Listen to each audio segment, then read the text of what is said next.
నూతన రేషన్ కార్డుల దరఖాస్తు మరియు మార్పులు చేర్పులకు గడువు లేదు. అర్హత ఉన్నవారు ఎప్పుడైనా దరఖాస్తు చేసుకోవచ్చని మంత్రి నాదెండ్ల మనోహర్ పేర్కొన్నారు. విజయవాడ కానూరు సివిల్ సప్లై భవన్ నందు ఏర్పాటు చేసిన మీడియా సమావేశంలో మంత్రి నాదెండ్ల మనోహర్ మాట్లాడుతూ, నూతన రేషన్ కార్డుల దరఖాస్తు మార్పులు చేర్పులకు సంబంధించి గడువు అంటూ ఏమీ లేదని, ఇది నిరంతర ప్రక్రియ అని తెలిపారు.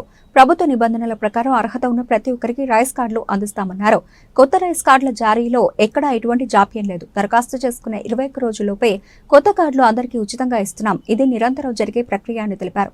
రాష్ట్ర వ్యాప్తంగా మే 7 నుంచి రైస్ కార్డులో మార్పులు చేర్పులు చేపట్టామన్నారు. గత 2 ఏళ్ల నుంచి వీటిని మార్చే అవకాశం రాలేదు అన్నారు. ఈకేవైసీ తప్పనిసరి అని కేంద్రం స్పష్టం చేసింది. కూటమి ప్రభుత్వం వచ్చాక ప్రతి కార్డుని ఈకేవైసీ చేశాం. దేశంలో 95% ఈకేవైసీ పూర్తి చేసుకునే ఏకైక రాష్ట్రంగా ఆంధ్రప్రదేశ్ అని గుర్తు చేశారు. ఆ 3 సర్వీసెస్ ఏంటంటే ఈకేవైసీ ద్వారా మీరు నో యువర్ ఈకేవైసీ స్టేటస్ ఒకటి, రెండోది మీ ఆధార్ సీడింగ్ లో ఏమైనా కరెక్షన్ చేసుకోవాలనుకుంటే, మార్పులు చేయాలనుకుంటే మీరు చేసుకోవచ్చు. మూడోది నేను ఇప్పుడే మీకు చెప్పినట్టు మీ రైస్ కార్డ్స్ సరెండర్ చేయాలనుకుంటే మీరు కేవలం వాట్సాప్ ద్వారానే, మనమిత్ర యాప్ ద్వారానే మీరు సరెండర్ చేసుకోవచ్చు. ఈ 3 సర్వీసెస్ మేము ఎనేబుల్ చేసాం. దీంతో పాటు ఈ 4 సర్వీసెస్ ఏవైతే పెండింగ్ ఉన్నాయో అవన్నీ కూడా మేము తీసుకెళ్తున్నాం. అయితే ఇక్కడ గమనించాల్సిన విషయం మీ అందరికీ మీ దృష్టికి తీసుకొస్తున్నాను. కొత్త రైస్ కార్డ్స్ కోసం అప్లికేషన్లో మాత్రం ఎక్కడ ఏమీ జాప్యం లేదు. దాంట్లో ఎక్కడ ఏవి టెక్నికల్ ఇష్యూస్ లేవు.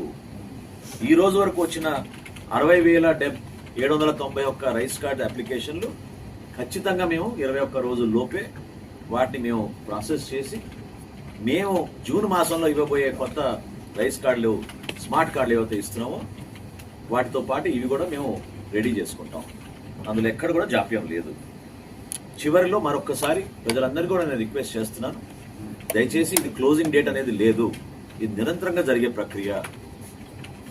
వారం రోజుల్లోనో 10 రోజుల్లోనో అయిపోతుందనే భావన తెచ్చుకుని మీరు హడావుడిగా గ్రామ సచివాలయం, వార్డు సచివాలయంలో మీరు పడుతున్న ఇబ్బందులు గమనించి మేము ఖచ్చితంగా మీకు మాటిస్తున్నాం. రాబోయే రోజుల్లో కూడా ఈ సర్వీసెస్ ని మరింత మెరుగుపరుచుకునే విధంగా, క్షేత్రస్థాయిలో ఎక్కడ మీకు ఇబ్బంది కలగకుండా ఉండడానికి కోసం వీలైనంత త్వరలో కేవలం వాట్సాప్ ద్వారానే మీరు ఈ సర్వీసెస్ పొందుపరుచుకునే విధంగా మా పౌర సరఫరా శాఖ నుంచి తప్పకుండా మీకు అందుబాటులో ఉండేటట్టు ఈ నిర్ణయం తీసుకుంటామని మనస్ఫూర్తిగా ఈ సందర్భంగా ప్రతి ఒక్కరికి కూడా తెలుపుకుంటాం. సార్, ఈ వెహికల్స్ పరిస్థితి ఏంటి సార్? ఇప్పుడు వెహికల్స్ ఏం చేయాలనుకుంటున్నారు?